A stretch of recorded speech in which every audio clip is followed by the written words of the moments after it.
You are listening to Stories from Väruld. In this episode, The Blue Cave.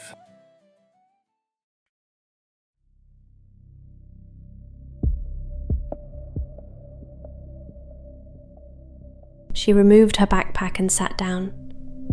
Her legs expressed their joy as she stretched them out on the cool floor of the cave. They were tired and stiff. She had been walking for a long time. Too long, maybe. She found some bread and dried meat in the bag and chewed on it. Her appetite wasn't there, though her body should have been screaming for food. It was the cave's doing, her loss of hunger. As for the other changes, if she hadn't put down on paper what she was about to do in there, she would have probably been dead by now. Dead or lost or out of her mind. The cave was a challenge that few could handle. Those who had met its demands had come out enlightened and healthy, but also quiet about what had happened to them. There were stories about what the Blue Cave obliged from its visitors, for them to be worthy of its powers, but none of them originated from those who survived. If they didn't remember or didn't want to tell, she didn't know. Whatever they had been through, none of them had ever revealed anything. She had searched the stories to find the key to getting back safely, but found none. One was rich, another poor. Where one was sick, another was healthy. One woman came out enlightened, and another lost her mind. Two twin brothers went in. One was successful, the other not.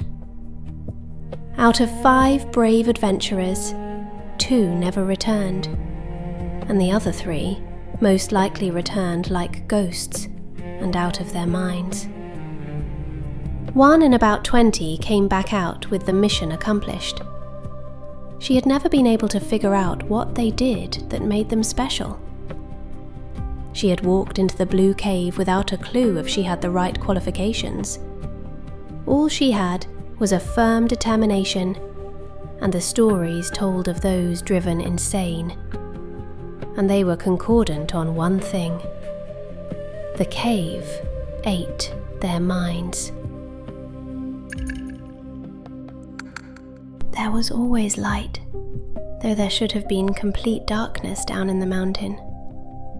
The blue walls were spooky. Creaking, clicking sound made her think that the tunnels would crumble and fall, burying her. And then these mind-nagging emotions overwhelmed her from time to time, causing her to question everything, even her right to exist. She did her best not to listen. She looked at the paper, where she had both written and drawn images to illustrate that her mission was to regain her health. She hoped to find something or someone in there that would take her pain away, to make her well again. It was nothing noble, nothing that had to do with saving others, no sacrifice made, just her and her well-being. She put her hands over her ears in a vain effort to keep the nagging from the cave out. She had the right to try, she reminded herself. She had the right to exist. She was worthy of a life without solid pain on all days. She was not worthless. She rolled up like a ball until she realized that it just made it worse. Instead, she jumped to her feet, her back turned to where she came from, and continued her journey further into the Blue Cave. Her only chance was to move further inside. If she stopped and started to listen, even just to keep the voice out, she was doomed. If she were going to keep the cave from poisoning her mind, she could not even allow herself to acknowledge that there was a voice. It was just solid rock. Things are what you make of them, she reminded herself. The pain in her body screamed and forced her down on her knees. It was more intense than it had ever been. Good. It reminded her of her quest and made her even more dedicated. The pain had been her companion for most of her adult life. She rose to her feet and let out a long breath. The pain was just pain. It could be controlled and contained. She put one foot in front of the other, forcing herself to walk forward. Perhaps those who came out sane and enlightened did so because they had the sanity to give up, she thought. Without thinking, she cast an eye over her shoulder and saw a much friendlier tunnel. She shut her eyes firmly and turned her head forward. Giving up had never been encouraged. Weak people gave up. Stubborn people bang their heads against doors that will never open. The cave echoed her thoughts. Obstinate people do, she replied, but I'm smart. Smart people find ways to open the doors. The pain rushed through her body as fire, laming her. She fell to the floor.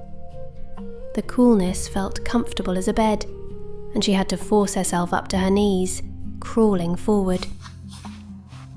Did the cave start to lean over?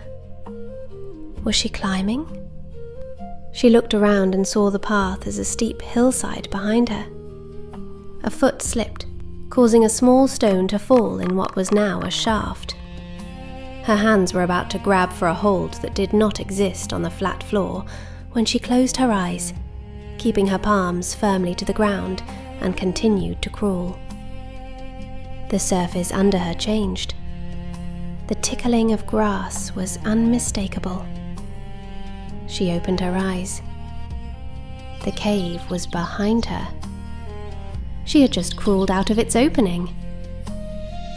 Confused, she rose and looked at the bluish opening in the mountainside.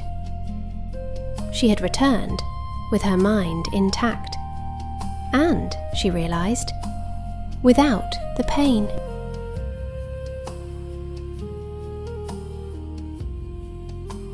Thank you for listening to Stories from Väruld. In the next episode, Ghost Story from Al Sukur.